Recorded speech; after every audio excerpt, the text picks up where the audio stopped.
muito bem-vindo e bem-vinda à segunda temporada do NSM Talks, o podcast do grupo Nós Somos Moda de Comunicação. Eu sou a Lohane Sorgen, analista de estratégia do NSM, e a gente está muito feliz de estar aqui nesse novo episódio da segunda temporada. E aqui comigo eu tenho a Ana Luísa Ribeiro, nossa gerente de estratégia e comunicação, mais uma vez na mesa comigo. Oi, Lolo, oi todo mundo que está nos ouvindo, está nos assistindo. É um prazer estar de volta em mais um episódio do NSM Talks, né, que conta com a parceria incrível da ProHub aqui na Escola de Comunicação, Arte e Design da PUC-FAMEX. É uma honra para a gente ter esse projeto tão especial assinado por duas marcas incríveis. E hoje a gente tem muitos convidados especiais. Convidados e outras parcerias além da ProHub. A gente está nesse episódio com a Decírios, nossa marca cliente, nossa marca parceira de muitos anos, nos patrocinando nesse episódio. A gente está aqui com alguns dos produtos na mesa, depois se vocês quiserem cheirar também. Estamos com um novo lançamento deles, que é um Hair and Body Splash. E a Decírios é uma marca de produtos para cabelo. Aqui do Rio Grande do Sul. Aqui do Rio Grande do Sul. Eles são 100% veganos, 100% naturais. Então, e é uma marca de alta performance também, né? São produtos para profissionais, mas também tem uma linha home care e um e-commerce para quem quiser garantir o seu produto. Isso mesmo. A gente vai deixar ali na descrição do podcast também um cupom de desconto. E talvez nossos convidados recebam de presente. Talvez. Vou deixar aqui no ar. E hoje o nosso episódio é sobre um assunto que com certeza muitas pessoas vão se identificar. Enfim, vai gerar algum debate aí. E a gente vai falar sobre comportamento de consumo e o que mudou com a Gen Z, que desafia tanto as marcas. Isso mesmo. E tu sabia que, segundo algumas pesquisas, né, a Gen Z é a geração mais rica e dominante de consumo global dos próximos anos? Que loucura. E tá aí um motivo para todas as marcas ficarem de olho nesse público e na maneira que eles estão consumindo. E é disso que a gente vai falar hoje. E pra gente bater esse papo, a gente tem duas pessoas super especiais na nossa mesa hoje. A primeira delas é influenciadora, empreendedora e fundadora da marca Dossier, Lauren Pfeiffer. Oiê, meu povo, minha pova. Amei o convite, amei o assunto. Eu acho que vai rolar um debate bem legal. Também acho. Mas tem mais uma pessoa, né, para compor a nossa mesa. E para complementar essa mesa que hoje é de peso, a gente está aqui com o doutorando em comunicação, professor aqui da PUC e líder de conteúdo na Paim United Creators, o Elias Gonçalves. Muito bem-vindo. Oi, pessoal. Muito obrigado pelo convite. Estou bem empolgado para trazer um pouquinho desse olhar mercadológico também e também acadêmico, um pouco da minha pesquisa e falar um pouco sobre esse assunto que é bem interessante. Perfeito. E para a gente já começar, eu queria saber, na percepção de vocês, qual foi a maior mudança que veio com a Gen Z em questão de comportamento? Não necessariamente só de consumo, mas de comportamento como um todo. Dando a minha opinião, agora como empreendedora, tendo uma marca de roupa, eu acho que é algo que eu só entendi, de fato, tendo a marca, porque eu vejo esse comportamento dos nossos consumidores. Hoje a galera está muito interessada, eles são muito mais conscientes, é a sensação que eu tenho. Eles querem saber composição, tecido, forma de cuidar, se combina com não sei o que, se as peças se têm o mesmo tecido, qual a modelagem, que tamanho que veste, pedem o tamanho, a circunferência. Então, eu acho a galera muito mais consciente, não só uma compra impulsiva, eles querem saber o que de fato eles estão comprando, o que eu acho fantástico, sinceramente. Perfeito. Eu acho muito interessante esse olhar que a Gen Z tem para participar da produção criativa. Então, são consumidores que recebem, editam, disseminam conteúdo, estão num ambiente plataformizado. Então, esse olhar que eles têm para como consumir e como divulgar esse conteúdo, eu acho que é uma mudança bem legal, que as marcas têm como olhar e aprender e tirar insights. Então, eu acho bem interessante. Trazendo essa ideia que vocês falaram, né, sobre estar interessado, vai muito ao encontro do gancho, força de gancho, para a próxima pergunta, que é justamente olhando para essa percepção do lado de marca, né, vocês percebem que a narrativa hoje ela é mais importante do que o produto ou as duas coisas estão andando lado a lado? Nossa, difícil. Acho que mais justo eu falar que elas andam lado a lado, mas a narrativa, de fato, eu vejo hoje as pessoas comprando muito a peça da Dossier. Eu, por exemplo, estou toda de Dossier. Não é uma peça diferente que vocês não vão encontrar em qualquer loja do shopping. Vocês vão, em qualquer e-commerce. Mas a história que eu conto por trás da peça é o que vai vender. Então, eu acho que a narrativa, ela tá assim, grudadinha. Às vezes ela ultrapassa, às vezes não. Justamente pelo interesse das pessoas de saber o tecido, a composição, se é uma peça que vai durar, se não vai, se justifica o preço dela, se não. Mas eu acho que, com certeza, a narrativa ela tá muito ligada à criação de comunidade, que hoje é Assim, acho que independente do nicho, né? Independente de ser moda, eu também sou muito criadora de conteúdo do nicho de beleza. Eu vejo que a galera tá muito focada nisso, assim, em comunidade. Hoje, eu sei que eu vendo porque a minha comunidade é muito fiel e acredita no que eu falo. E não só porque eu tô fazendo um comercial, batendo o cabelo e ele tá brilhoso. E o cabelo tá lindo, né? E sobre se sentir pertencente a algo, Exatamente. né, justamente. Porque justamente as pessoas estão cada vez mais ligadas na composição, consciência e tudo mais. Exatamente. Não sei se tu tem alguma percepção diferente. Não, eu super concordo. Acho que a gente está vivendo um momento de economia da atenção que as pessoas estão ligadas em diversas plataformas, elas estão olhando televisão, mas estão no celular, estão já consumindo conteúdo. E eu acho que é muito importante para as marcas entenderem onde vão se inserir nesse meio, né? Qual é o modo que a gente faz para não interromper e sim fazer parte desse consumo. Então, acho que são insights e são olhares que a gente consegue tirar a partir do comportamento da Gen Z. Perfeito. E, Lauren, especificamente na Dossiê, como que vocês constroem esse desejo? Como que é? Eu acho que o que mais acontece na Dossiê é muito essa criação de comunidade que a gente assim, quis fazer desde o início, justamente porque a gente sabia que o público inicial da Dossiê iam ser as minhas seguidoras. E elas eram muito conectadas à minha história, e elas são até hoje. Então, muita gente pergunta, mas por que tu não lançou uma marca de produto para cabelo? Mas a Lauren que começou e que, claro, dava dicas de cabelo e tal, ela estourou mesmo gravando homes comigo para trabalhar no banco. Eu era audiência nessa época. Sim.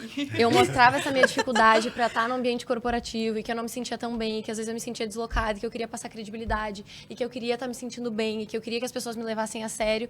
E eu não sou uma pessoa super fashionista que vai usar uma peça super diferente, uma bolsa de toalha. Tem pessoas que são, mas não é o meu estilo. Não adianta. E não adianta eu enfiar esse goela abaixo. Então, eu entendi muito que as pessoas se conectaram com o estilo da Lauren, que é o estilo básico. E muitas vezes o básico funciona e tá ótimo. E eu até fiz um vídeo há pouco tempo mostrando e reagindo a looks que eu usava para trabalhar. E teve um look que eu falei, esse aqui é um look, assim, zero saindo, inventando, né? Eu tava super dentro da caixa, tava com blazer, uma calça, um escarpão. Era o meu look de bater meta, era o look que eu botava e que era na hora que eu mais me sentia confiante, que eu sabia que as pessoas iam olhar e iam pensar, essa pessoa sabe investir meu dinheiro. Sim. Essa pessoa vai saber cuidar do meu dinheiro. Então, quando a gente decidiu abrir a Dossiê e que a gente decidiu comunicar ela, a gente queria muito assim que as pessoas se ligassem à história da Dossiê, que foi uma marca justamente criada para outras jovens que entravam no mercado de trabalho cedo, ou que vão entrar, ou enfim, e têm dificuldade na hora de se vestir, passar credibilidade e se sentir bem, principalmente. Porque quando eu comecei a trabalhar, eu não tinha dinheiro para comprar roupa. Então, muitas roupas que eu usava ou eram da minha mãe, ou eram da minha Dina, ou eram de alguém, porque eu comecei a trabalhar com 15 anos. Ninguém tem um blazer com 15 anos. Hoje em dia, talvez até tenha. Né? Hoje em dia, toda a galera fala que é moda na internet, os de 15 compram. Então, eu queria estar passando essa credibilidade. E aí a Dossiê, ela nasceu muito, assim, dessa dor que a Lauren e que a Mariana, que no caso é minha sócia, teve também, porque ela começou a trabalhar muito cedo. E quando a gente contou essa história, foi muito simples, foi muito fácil. Muita gente bateu o olho e se identificou. E, pô, realmente, acaba que muitas marcas têm peças muito parecidas, né? Um colete preto, todas as marcas têm. Uma calça de alfaiataria preta, todas as marcas têm. Mas essa calça que conta essa história, que puxa esse gancho de usar para trabalhar, a gente não via nenhuma marca fazendo. E, de fato, nenhuma marca assim, tem essa nomenclatura de roupa para trabalhar e roupa para o dia a dia e do office ou happy hour. Então, a gente veio muito com essa narrativa e as pessoas realmente compraram essa narrativa e fazem parte da nossa comunidade, assim, é muito legal de ver. E é muito fácil de se identificar. Eu me identifico muito, assim, com essa narrativa, porque eu também comecei super cedo. A Lô também, então a gente é nova também. Sim, seguimos sendo super jovens. Então a gente segue tendo essa mesma batida, assim, né? E, Elias, olhando pra tua análise, né, na tua percepção, a gente pode dizer que consumir virou uma forma de construção de identidade? Como que tu acha que isso impactou as marcas, assim? Sim, eu acho que faz muito parte do consumo. Até tem alguns autores que pesquisam isso, como o Canclini. Ele aborda justamente esse olhar para o consumo em forma de comunicar algo, passar uma mensagem, dizer o que a gente está querendo naquele momento. Então, acho que vem muito desse olhar de criar uma comunidade, criar um conteúdo hiper personalizado e como as pessoas encaram muito isso, assim. Então, acho que os aprendizados e os interesses vão moldando justamente essa personalidade. Perfeito. Perfeito. E agora, com os influenciadores, né, a gente sabe que a forma como as pessoas descobrem um produto, descobrem uma marca, mudou completamente. Tu abre o TikTok, tu vai descobrir 500 marcas novas no mesmo dia, só scrollando o feed. E hoje em dia, tudo no carrinho laranja. Sim. E eu queria saber, na percepção de vocês, o que vocês acham que mais mudou na forma como as pessoas descobrem, né? Se elas realmente vão atrás de mais informações, se ali o vídeo no TikTok vai influenciar de fato a tua percepção como influenciadora também, nesse sentido. Não só como empresária agora. Eu acho que é um pouco dos dois. Eu acho que é muito importante. Eu acho que antes de existir o TikTok Shop, principalmente, quando as marcas vinham procurar a Laura influenciadora, a gente falava muito sobre o combo, né? Sobre não adianta a marca só comprar um vídeo no TikTok, ou só um Reels, ou só um Story. O combo que funciona. Porque muitas vezes a gente vai olhar um vídeo e não vai ser nesse vídeo em específico que a gente vai comprar, que a gente vai... Antigamente, né, sem o TikTok Shop, tu tinha que sair do aplicativo, abrir o site, tu ia ver, isso já perdia um tempo, a galera tá com muita pressa. Eu acho que as redes sociais, elas trazem essa pegada de tu conhece o produto, tu fica namorando ele, tu bota no teu carrinho, tu tira, e aí tu acaba conscientemente comprando, assim, com mais vontade. Eu sou uma que faz muito isso, assim. Antes eu comprava muito cacareco, eu falava pro Rodrigo, eu sou apaixonada em comprar cacareco. Hoje eu já não compro mais tanto cacareco, eu espero a coisa me convencer que eu preciso dela. E o que eu acho que é muito legal, assim, é um caminho que acaba fazendo a gente ter mais, sei lá, consciência de fato na hora de comprar, e acaba que a gente tem mais utilidade para as coisas dentro de casa, para roupa, para produtos de beleza, enfim. Mas eu sinto que ainda assim, muitas vezes a galera gosta e sente falta desse ao vivo, de ter um espaço físico. É uma coisa que eu pretendo no futuro, se Deus quiser. Você vai ter. Mas eu acho que uma coisa não anula a outra. Eu acho que as duas são muito necessárias. Assim, a experiência de entrar numa loja é muito diferente do que tu entrar num site. Mas E tem pessoas também envolvidas no processo, Exatamente. né? É diferente tu comprar num site e comprar olhando para uma pessoa que tu pode trocar, conversar e ter outras percepções também. Exatamente. Eu acho que até isso mudou muito o comportamento das lojas. Hoje tu vê que toda loja ela tem uma pessoa por trás falando, né? Não é mais só um produto. Sim. Tu vê praticamente todas as donas de marca hoje sendo uma persona muito forte, aparecendo e mostrando a peça, falando de caimento e criando também a sua própria comunidade. E o que eu acho muito legal, porque de fato a gente quer se conectar com alguém, né? A comunidade não é à toa que ela tá em alta. Então, quando a gente abre ali um perfil de uma marca e vê que tem alguém falando, vê que o corpo é parecido, eu bato muito, assim, isso pra Mari, minha sócia, pra ela aparecer, porque a gente tem um corpo diferente, somos pessoas diferentes com estilos diferentes. A Mari gosta muito de usar sapatilha, laço, enfim, temos estilos diferentes, apesar de ambas serem básicas. E eu sempre falo pra ela, cara, tu tem que aparecer, tu tem que mostrar o teu estilo, porque não necessariamente todo mundo vai se identificar só comigo. Às vezes vai ser contigo. O nosso corpo também é diferente. Então, eu acho que isso da internet é uma coisa muito legal, assim, essa facilidade de tu conseguir ter essa informação, que às vezes na loja tu fica com vergonha, tu sente que a vendedora, ela tá te importunando, tu não quer falar, tu não quer dizer que não quer comprar. Só tá dando uma olhadinha. Clássico. Então, essa parte da internet, eu acho que ela acaba, às vezes, abrindo portas. Perfeito. Sim. Eu acho que tem um olhar bem interessante para as marcas em relação ao comportamento de consumo e jornada de consumo também. Era a minha próxima pergunta. Olha aí, já trazendo spoiler. Amo. Mas eu acho super interessante que conhecer o teu consumidor vai fazer tu entender se ele se conecta com a tua marca no físico, no digital, onde ele está buscando informações. Então, a gente vinha de um modelo tradicional em que as pessoas procuravam informações de meios mais tradicionais, talvez em uma revista, algo mais de mídia de massa. Atualmente tem o TikTok Shop, que tu pode conhecer um produto, pode pesquisar sobre ele, ver o influenciador, uma curadoria, e após isso fazer a compra, né? Então, eu acho muito interessante esse olhar, porque algum consumidor pode realmente estar consumindo só a partir do TikTok Shop, outro só no físico. Então, olhar para essa jornada do consumidor, eu acho que ajuda muito para as marcas conseguirem serem mais assertivas, né? Quando estão produzindo uma estratégia, quando estão se comunicando, até a partir do seu conteúdo digital. Então, esse olhar, assim, eu acho bem interessante. E aí, pegando de gancho essa tua fala, que furou minha pauta, mas de uma maneira linda, eu amei, caiu como uma luva, é justamente sobre essa jornada de compra que acaba, né, tu já respondeu que acredita que as redes mudaram um pouco isso, e eu queria entender também se vocês percebem que a gente ainda escolhe o que consome ou nós somos guiados a consumir algo. E aí, enfim, essa pergunta vai ser boa de várias percepções, porque aqui a gente tem uma pessoa que ensina, pessoas que articulam o mercado, mas também articula o mercado, né, e a Lauren, que obviamente é primeiro, um vetor dessa articulação como influenciadora, mas também articula como marca. Então, acho que a gente vai ter respostas bem ricas aqui. Além de criadora de conteúdo e além de empreendedora, eu sou muito consumidora das redes sociais, justamente porque para criar um conteúdo... Uma típica Gen Z. Eu preciso de repertório, eu preciso saber o que está acontecendo, né? Eu preciso saber qual é a trend, a tendência, se eu vou entrar nela ou não.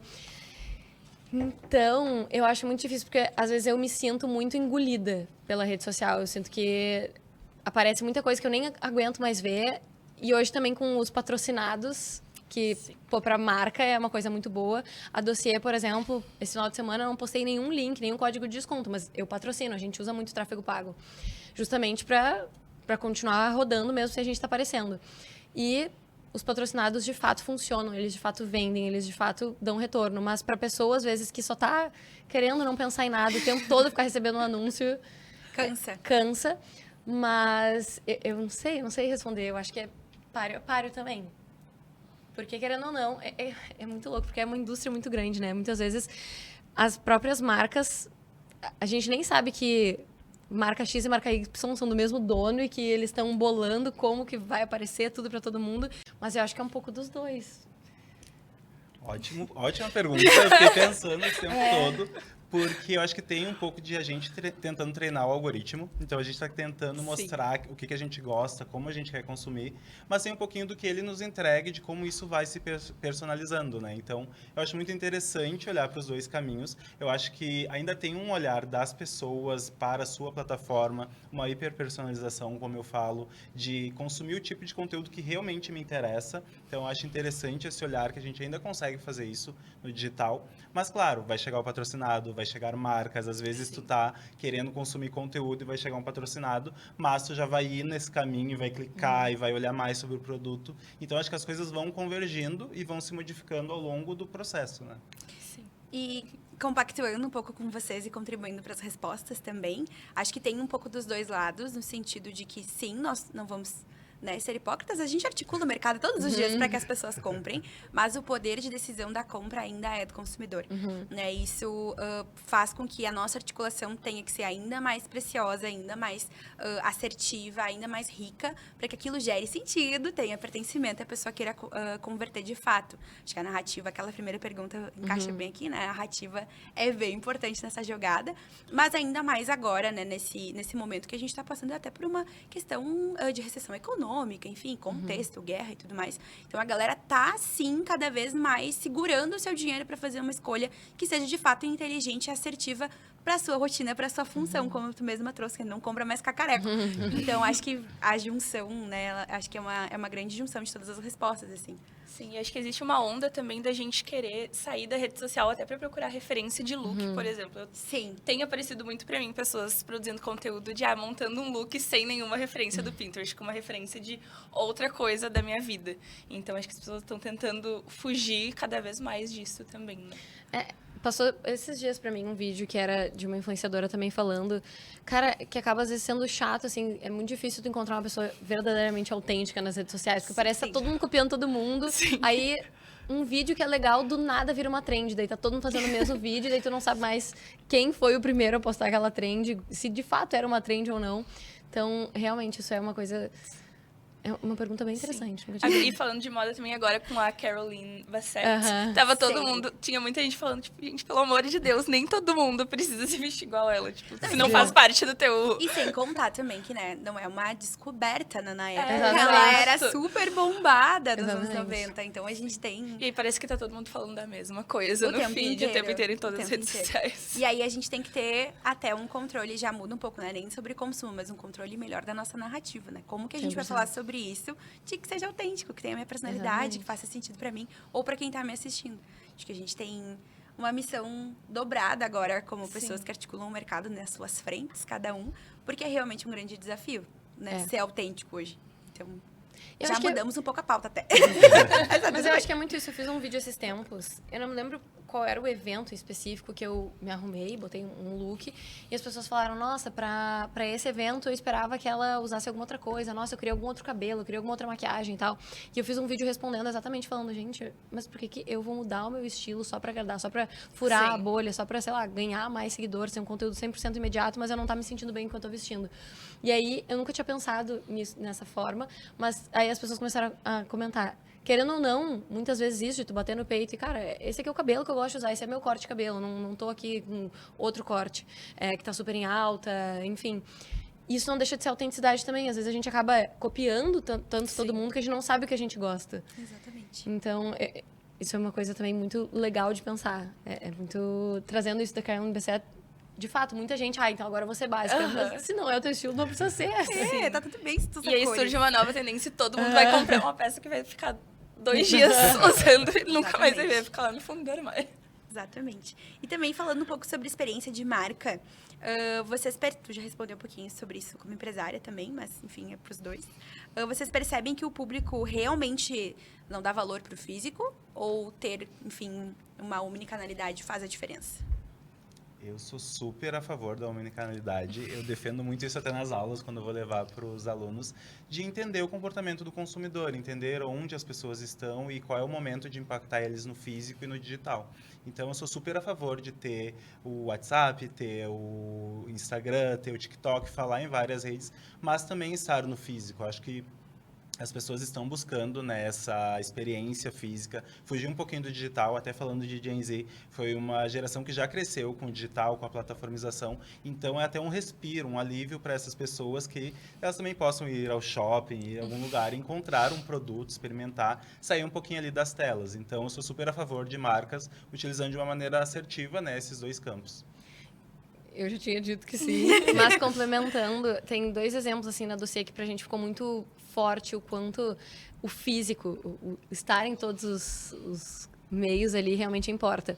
A gente fez algumas vezes já para testar e para sentir como seria um dia de showroom, que a gente combina, a gente avisa nos stories, esse dia a gente vai abrir o escritório, vamos marcar o horário para não ser uma bagunça também, não somos experientes assim, mas vamos marcar o horário e a gente vai estar aqui recebendo vocês com, enfim, lanchinho, salgadinho, docinho, para vocês nos verem pessoalmente, provarem as peças no corpo, porque querendo ou não, na internet tem isso, né, sendo um e-commerce, é muito difícil tu olhar e tu ter certeza que aquilo vai servir em ti ou não. Então, às vezes, a pessoa ela quer provar, mas ela não quer que a compra chegue na casa dela, ela não quer, não serviu, tem que trocar o tamanho. Quase serviu, mas um tamanho menor ou um maior seria melhor. Levar até o correio, esperar a devolução e aí comprar de novo. Então, é uma coisa que, às vezes, é um caminho um pouco mais chatinho. E aí, no que a gente fez esses dias de showroom, se eu não me engano, a gente fez 4 vezes. É surreal. Assim, é surreal. Foram os dias que a gente mais vendeu disparado. Foi os dias assim, que a gente teve um retorno financeiro, uma troca. As clientes, muitas que foram lá nunca tinham comprado com a dossiê. E depois daquilo passaram a comprar no online. Que legal. Porque daí entenderam o seu tamanho, Sim. entenderam qual era o tecido, qual era o caimento. Agora vendo pessoalmente, realmente, eu sou mais o corpo da Lauren. Agora eu sou mais, realmente entendi que eu sou mais a Mari. Então, pra gente foi uma experiência maravilhosa. E a gente fez um evento físico, que foi nossa comemoração de 1 ano da dossiê. O nosso aniversário, a gente queria... Tudo na dossiê a gente tenta trazer muito para esse lado, assim, de não ser só mais uma data comemorativa para enfiar uma promoção. A gente gosta que, de fato, faça um sentido. E aí a gente fez a nossa comemoração de 1 ano sendo um evento físico, presencial, com palestra de vários nichos que a gente achava importante. Então, teve uma galera aqui da PUC, teve professora da PUC, até da Famecos. Teve, enfim, a Manu Bordache trazendo conteúdo de finanças. Teve, enfim, a Bela Sklovski e a Manu Canielas falando sobre o estilo delas. Uma que é, enfim, uma artista e outra que é mais, eu chamo de enciclopédia da moda. Justamente pra... E tem episódio com as duas neste podcast. É verdade. Escutem relembrando o episódio da Bela e o episódio da Manu. E foi muito legal, assim, essa troca e conhecer as nossas clientes, as nossas consumidoras. Era um evento da Dossiê que as pessoas estavam ali não para comprar roupa. Elas estavam ali para se conectar, para aprender, para crescer, para ensinar. A gente fez depois, no final, uma dinâmica muito legal também, com, enfim, perguntas mais focadas em trabalho. E as pessoas tiveram trocas muito legais. E, claro, tinha ali uma arara da Dossiê vendendo e vendeu muito também. Porque daí as pessoas estavam, de novo... se inteirando da comunidade dossiê, quem são as pessoas por trás, as histórias, com quem a gente quer se conectar. De fato, a gente está querendo, enfim, ajudar na jornada de trabalho das nossas consumidoras e não só vestir elas de uma forma básica. Então, nesse segundo momento também, foi assim, muito rico para a gente, para entender que, de fato, mesmo sendo o e-commerce, o presencial ele é imprescindível. E acho que isso está muito ligado à questão da experiência, né? Muito, experiência de fato, e sendo redundante, mas experienciar um produto, né? E de vestir, de sentir tecido. A gente tem alguns clientes que a gente sempre bate nessa tecla, porque eles têm uma qualidade excepcional. E o tocar faz toda a diferença, tocar o tecido, né? A gente tem uma marca, a gente tem uma marca fitness, por exemplo, e aí a gente sempre bate na tecla do tem tantas tecnologias e não sobe enquanto a gente está correndo, lutando, fazendo o que for. Então, essa experiência do produto é o mais importante, é o que fideliza o cliente. Então, na minha percepção, a omnicanalidade está cada vez mais presente. Isso também em estratégia de comunicação, né? Não só anunciar em tráfego pago, mas claro que a gente sabe que mídia off às vezes é um pouquinho mais pesado para algumas marcas, né? Mas até pensar em experiências de out of home ajudam muito até para impactar o consumidor. Sim, e essa questão do olho no olho também, né? Que tu comentou do humano. Eu sempre lembro da Rô, que ela veio aqui no episódio também. Eu tô linkando que todos os episódios. Tava falando, enfim, até sobre inteligência artificial. E ela fala, mas mesmo assim, a maior tendência vai ser o toque humano em tudo. 100%. Então, a gente tem que olhar pro Instagram da marca e ver alguém, né? E não só ver o produto também, ver alguém falando, ver alguém pra gente se identificar. Uma frase que a gente fala muito lá no escritório é: as pessoas querem ver pessoas. Essa é a verdade. É assim que a gente obriga os clientes a gravarem coisas. Pessoas querem ver pessoas, por favor, grave. E é que é diferente, e isso muda muito também. Eu percebo muito no início da Laura Influenciadora, quando eu fazia provador. Antigamente, se tu pega os provadores, é uma coisa muito mais genérica. Ai, olha como fica lindo esse rosa com esse não sei o quê, color block. Rarara. Hoje, quando tu vai fazer um provador, se tu falar isso, não vende nada. Mas se tu fala que o tecido, que ele respira, que é uma camada dupla, que não fica transparente e tal, é muito diferente. E ser uma pessoa falando isso é muito diferente do que tu só escrever na tela. Se tu escreve na tela, as pessoas não leem. Sim. Mas se tu fala, se tu chama atenção, então é muito diferente. E isso é uma coisa também muito... Eu penso, trazendo até outras vivências minhas antes da Laura em bancária. Hoje tu consegue fazer tudo do banco pelo aplicativo. E aí tu pensa, pô, mas ninguém vai na agência. As pessoas continuam indo na agência, independente da idade. As pessoas, elas querem falar com uma pessoa, elas não querem depois fazer seu Pix, elas não querem... Claro, o Pix até vai, né? Pra fazer um pagamento e tal, mas tu não quer na hora de investir sem saber o que tá acontecendo. Tu quer falar com o teu assessor, tu quer falar com o teu gerente, tu quer saber se aquilo é uma coisa segura. Querendo ou não, tu olhar no olho, tu falar com uma pessoa, passa muito mais segurança. Total. Sim. Do que no aplicativo. Ainda mais num assunto tão delicado que é dinheiro, né? Exatamente. Com certeza. Perfeito. E a gente está se encaminhando para o final do episódio. E, nos encaminhando para o final, eu queria que vocês dessem uma dica para alguém que está construindo uma marca, para uma marca que está nascendo hoje, que quer se comunicar com a Gen Z. Então, acho que a gente já deu um spoiler do que eu vinha pensando. Acho que a experiência está nesse momento em que o físico e o digital, eles convergem. Então, diversos autores também já pesquisaram sobre isso. Então, a importância de trazer o físico, trazer o digital, fazer com que eles conversem, ver o comportamento do consumidor. Eu acho que a experiência e os eventos se tornaram, né, tem essa grande importância na sua comunicação. Ativações, né, como eventos físicos, um olhar para produtos, bem como tu falou, né, que vocês trouxeram para a loja. Eu acho que isso é um futuro, assim, porque as pessoas estão meio que saturadas do digital. As pessoas já se criaram, cresceram no digital. Então, olhar para o físico com carinho, eu acho que é bem importante. Eu concordo, mas vou complementar também. De novo, vou bater na tecla da criação de comunidade, que eu acho imprescindível. E eu começaria muito, assim... Eu até teria feito mais na dossiê, mas a gente tem muito medo de sei lá o quê, de se expor, de contar que tá fazendo uma marca, o que vão achar. Mas, assim, independente do nicho, eu vejo muita gente... Teve um exemplo aleatório. Uma marca aqui de Porto Alegre, que abriu, a Esfoglia, não sei se vocês conhecem, faz croissant. O dono postou, sei lá, um mês antes, falando, vou abrir, vou vender croissant, vou tal horário, bum, explodiu, porque as pessoas estavam se sentindo parte daquilo, elas estavam vendo acontecer. E era impossível comprar o croissant. Era impossível. E ele estava fazendo, né, de uma forma digital e levando para o físico.